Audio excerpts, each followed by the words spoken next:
자, 여러분 안녕하십니까? 여러분 회계사 연도별 기출문제 특강 2020년도 26번서부터 30번까지 같이 풀어보는 시간을 갖도록 하겠습니다.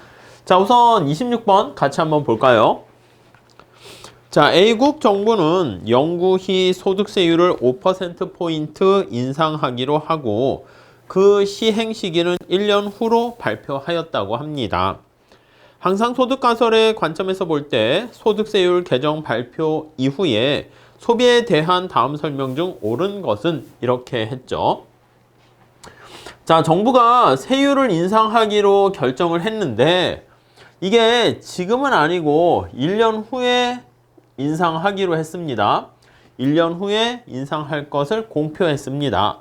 자, 그런데 항상소득 관점에서 보는 거예요. 자, 밀턴 프리드만의 항상소득 가설의 관점에서 봤을 때는 이게 이렇게 나눠야 되는 거죠. 자, 우선 첫 번째는 소득을 둘로 나눠야 됩니다. 그래서 소득을 우리가 항상소득이라는 거와 그리고 템퍼러리 하는 트랜지토리 일시적인 임시소득이라고 생각하시면 되겠습니다. 자, 근데 소비에 영향을 미치는 거 봤을 때는 여기 항상 소득이 증가하게 되잖아? 퍼머넌트 인컴이 증가해서 소득이 증가하면 이거는 이제 소비 증가로 연결이 됩니다. 근데 그게 아니라 그냥 운 좋게 이렇게 일시적인 소득이 증가했다 할게요. 그래서 소득이 증가하게 된 거는 얘는 소비로 영향을 미치지 못하게 되는 것이죠. 영향이 없는 거예요. 근데 여기 보시면 이게 영구히, 그러니까 영구히라는 게 중요해요. 일시적으로 이래버리면 소비 증가에 영향을 미치지 않는 겁니다. 그래서 영구적으로 이렇게 소득이 증가하게 되는 경우를 우리가 항상 소득이 증가했다 이렇게 얘기하고요. 이렇게 항상 소득이 증가하게 되면 이거는 소비에 영향을 미치고요. 1년 후에 그러한 세율 인상이 시행된다 하더라도 지금부터 우리는 대비를 하는 거죠. 그렇기 때문에 소비는 발표 즉시 감소하게 되고요. 그 이후 그 수준 계속 유지된다. 이게 바로 1번 이게 항상 소득 가설에 입각한 설명이다. 이렇게 보시면 되겠습니다. 아시겠죠? 그냥 이 정도로 해 보시면 되겠습니다. 투자는 좀 다릅니다. 우리가 투자 같은 경우는 소비는 항상 소득이 증가해야지 아니면 여기 세율 인상 인하가 항상 이렇게 돼야지 효과가 있는 건데 투자 같은 경우는 일시적인 그런 경우에 오히려 투자를 증가시키게 되는 것이고 그러니까 약간 그 항상이냐 일시적이냐 그게 소비와 투자에는 좀 다르게 된다는 것도 잘 좀 체크하시면 좋겠습니다. 자, 다음 27번 볼까요? 물가 안정 목표제 인플레이션 타겟팅이죠. 이거에 대한 설명으로 옳은 것만을 모두 고른 것은 자, 이거는 뭐냐면 중앙은행의 목표가 여러 가지가 있는데 그 중에서 물가를 잡겠다라는 것이고요. 기본적으로 이제 여러 가지 변수들이 있겠지만은 그 기준을 뭐로 잡냐면 소비자 물가 지수를 기본으로 한다라고 생각하시면 되겠습니다. 자, 그리고 이제 물가를 잡겠다는 목표를 명확히 하기 때문에 중앙은행의 어떤 신뢰를 우리가 믿을 만한 신뢰성을 높인다는 그런 효과가 있습니다. 자, 가번 보시면 물가 안정 목표제는 자유재량 정책에 비해서 중앙은행 정책의 수행의 투명성을 높인다. 맞죠? 자, 우리가 말이야 물가는 무조건 잡겠어. 목표가 명확하다라는 장점이 있습니다. 가번은 맞고요. 나번 볼까요? 물가 안정 목표제는 자유재량 정책에 비해서 자유재량이라는 것은 뭔가 준칙, 원칙이 없이 그때그때 봐서 이거를 얘기하는 것이죠. 자, 그러니까 우리가 자유재량 정책일 경우에 최적 정책의 동태적 비일관성 그런 표현 우리가 들어보셨을 겁니다.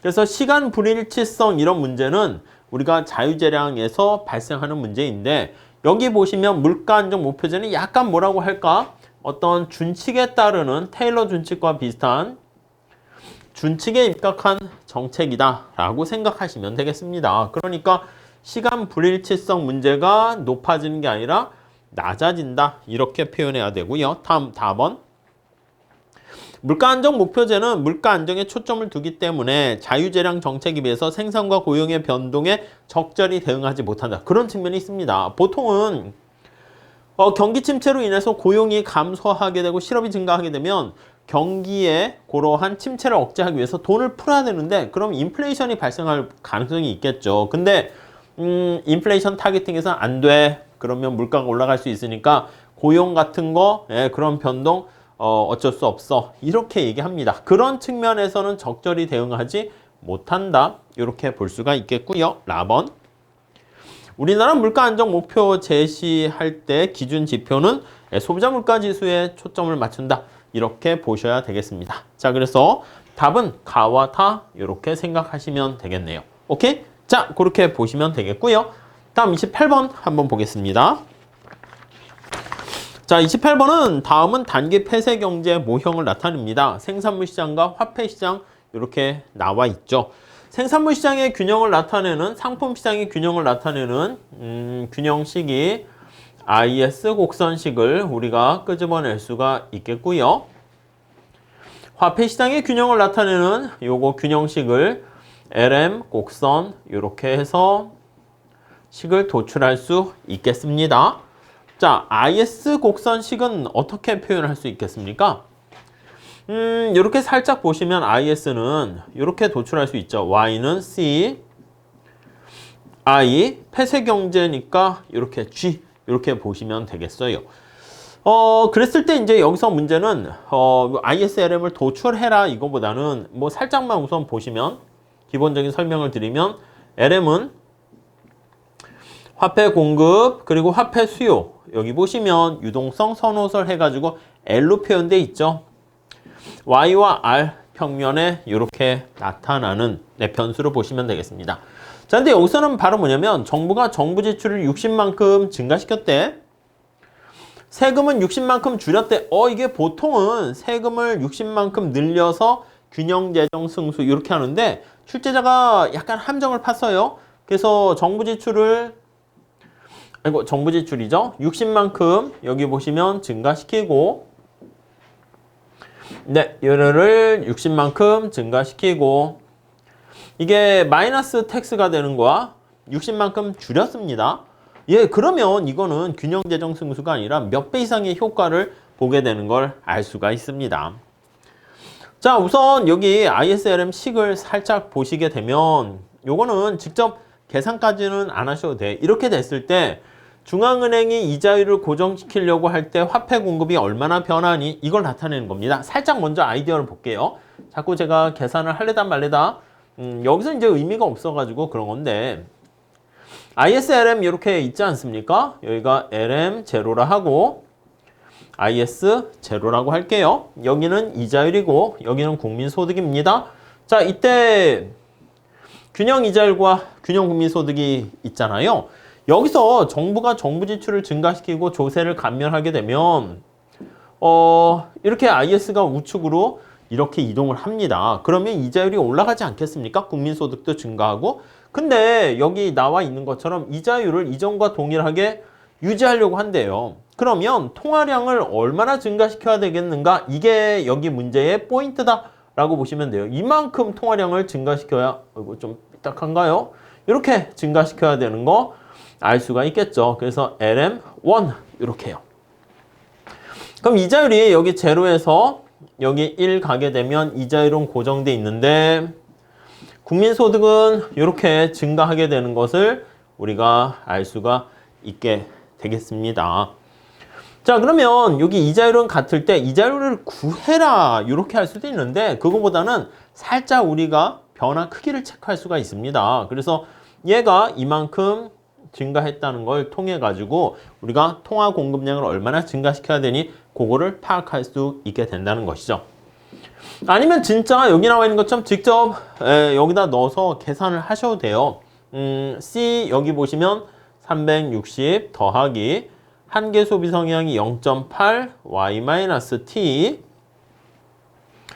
I는 그냥 더하기로 쓸게요. 좀 길어지긴 하지만 400 마이너스 20R 그리고 G는 180 이렇게 됩니다. 그리고 거기다가 T가 여기 보시면 150 이렇게 있으니까 요거를 150 이렇게 보시면 되겠고요. 자, LM 곡선식도 직접 볼게요.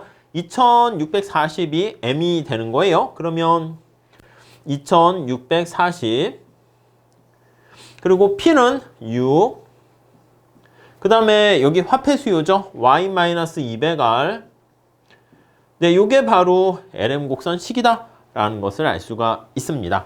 자, 그래서 여기 IS 곡선식과 LM 곡선식을 이렇게 같이 구해서 낼 수가 있을 거예요. 오케이? 이해 가시겠습니까?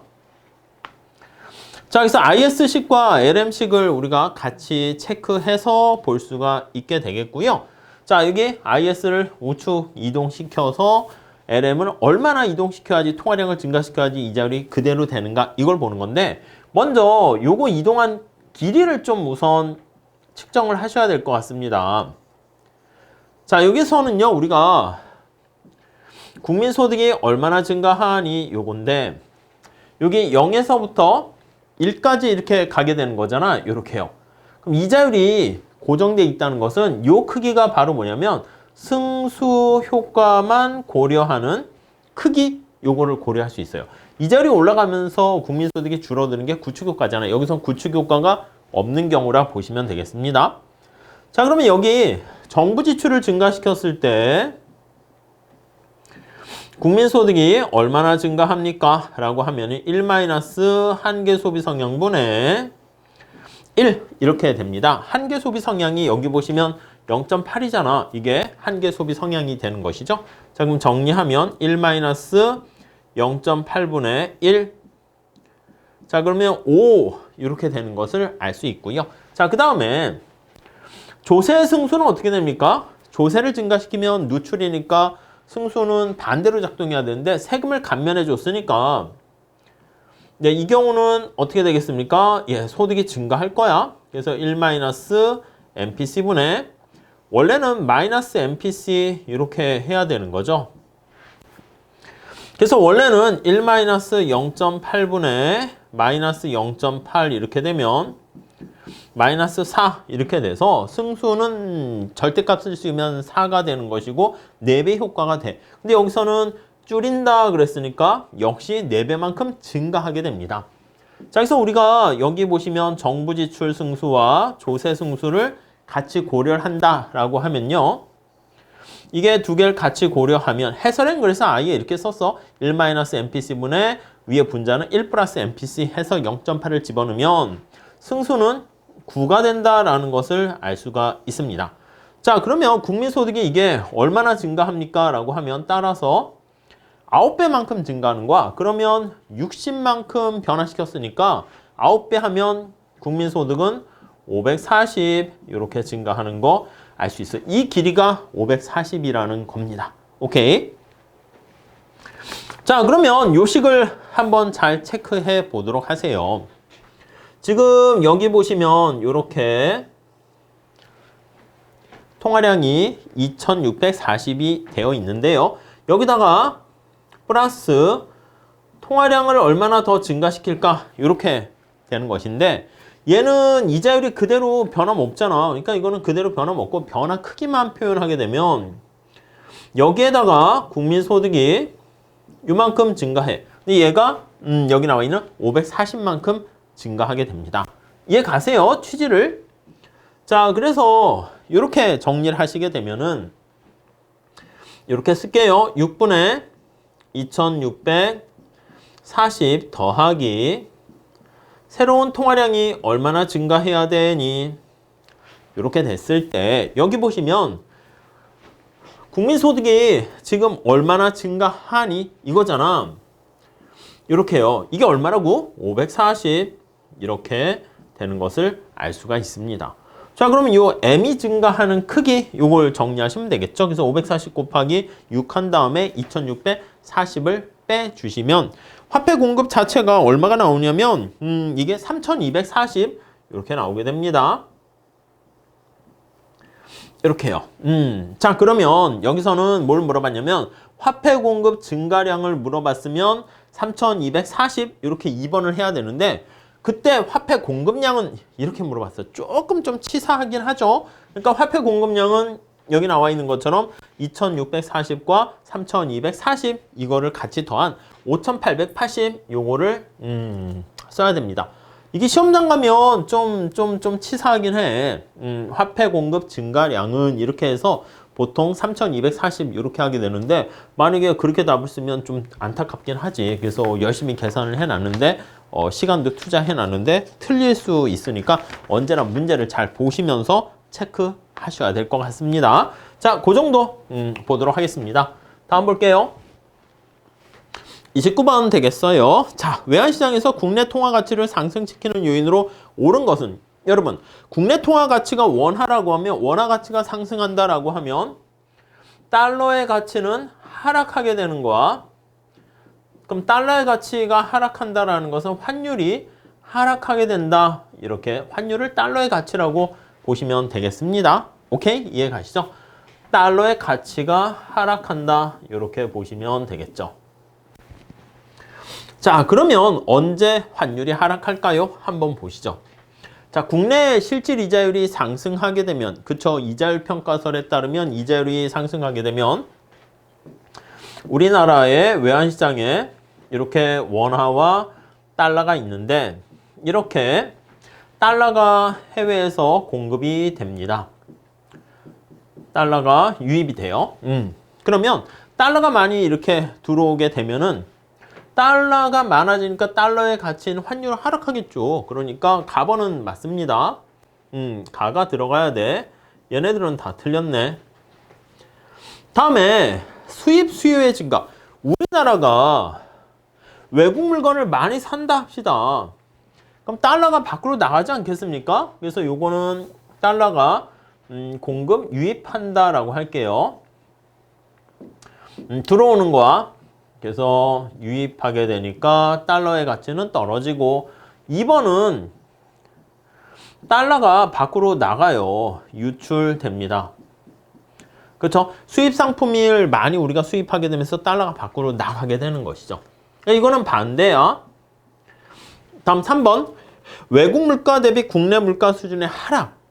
우리나라 물건이 가격이 싸지게 되면 당연히 어떻게 돼?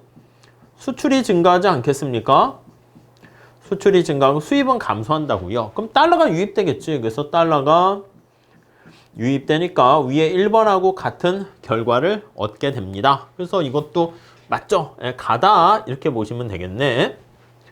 다음 라번. 우리나라 제품에 대한 외국의 무역 장벽 강화되면 어떻게 돼? 수출이 잘 안 되는 거 아니겠습니까? 수출이 잘 돼야지 달러가 유입되는데 이게 수출이 억제된다고. 억제된다는 것은 수출이 감소한다. 이렇게 보시면 되겠습니다. 오케이? 이해 가시겠죠? 그래서 역시 이것도 아니다. 이렇게 정리하시면 되겠네요. 답은 2번 이렇게 보시면 되겠습니다. 자, 다음 30번 같이 한번 보도록 할게요. 자, 30번은 우리가 제가 해설을 거기다 옆에 표로 정리해 놨는데 그걸 좀 잘 체크해 보도록 하세요.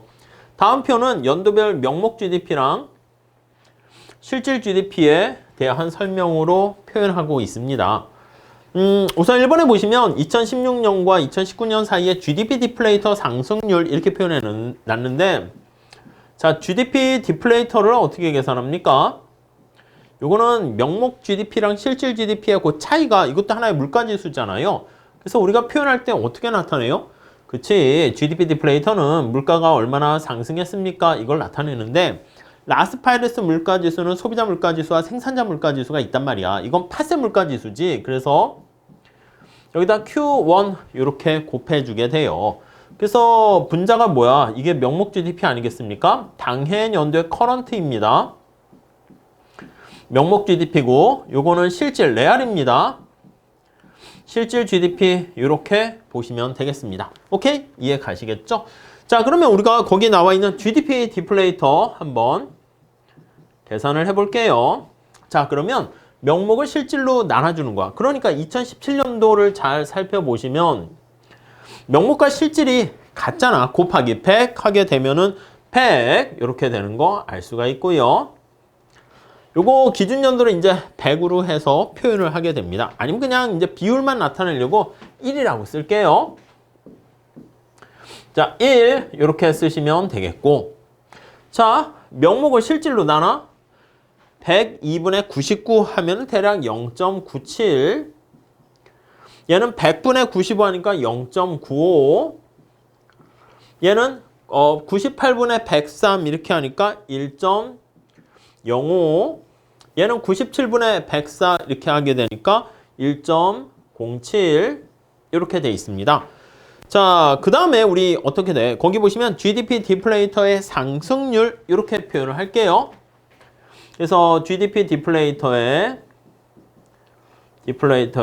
증가율, 상승률 이렇게 한번 계산을 하시게 되면 여기서 여기 얼마나 증가했니? 그걸 나타내는 거야. 그래서 거기 보시면 2.1% 이렇게 계산하셔야죠. 그래서 0.95분의 0.97 마이너스 0.95 곱하기 100 이렇게 한 것입니다. 얘는 여기 0.97에서 이렇게 대략 3%, 얘는 대략 5%. 그러니까 이렇게 뭐 명확하게 할 필요는 아니고 그냥 눈으로 살짝 2, 3, 5 이렇게 보시면 되겠죠. 그 얘는 좀 대략 2% 이렇게 차이만 이렇게 살짝 보셔도 되겠습니다. 자, 이렇게 보시고 선지를 한번 볼게요. 자, GDP 디플레이터 상승률이 가장 높은 해는 어떤 해입니까? 라고 하면 거기 보시면 2018년이 여기 보시면 5%로 제일 높았잖아. 그래서 2017년이 아니라 2018년이다. 이렇게 보시면 되겠고요. 다음에 2번. 2017년 이후에 실질 GDP 성장률은 17년 이후에 실질 GDP 성장률은 이렇게 점차점차 내려가네. 마이너스네. 음이다. 맞습니다. 2016년 이후에 명목 GDP 성장률은 계속 증가하잖아. 양이다. 맞습니다. 2017년 GDP 디플레이터는 기준연도, 그쵸? GDP 디플레이터는 여기 보시면은 2017년이 바로 명목과 실질이 똑같은 기준연도다. 이렇게 보시면 되겠고요. 오케이. 다음에 5번. 2015년 이후에 GDP 디플레이터는 지속적으로 상승하고 있다. 여기 보시면 지속적으로 증가는 해. 계속 GDP 디플레이터는 증가하고 상승률, 증가율 자체는 약간 오르락내리락하지만 GDP 디플레이터 값의 크기는 계속 0.95, 0.97, 1, 0.05, 0.07 증가하는 거 알 수가 있겠습니다. 오케이? 이해 가시죠? 자, 그래서 답은 좀 싱겁게 끝나는데 1번이 틀렸다. 근데 1번이 GDP 디플레이터 상승률까지 구하라고 했으니까 여기까지 계산을 하는 거죠. 그래서 사실은 여기까지 가기보다는 그 전 단계까지 보고 바로 확인할 수 있는 거를 골라서 제거해 버리고 2, 3, 4 다 맞고요. 요거 5번도 살짝 여기까지는 눈으로 볼 수 있잖아. 그러니까 거기까지 하시고 그냥 1번을 틀렸다. 이렇게 하는 것도 하나의 객관식에서는 방법이니까 그렇게 소거법을 가지고 해 주시면 좋겠습니다. 그렇게 정리하시고요. 우리 다음 시간에 31번서부터 같이 또 공부하도록 하겠습니다. 감사합니다.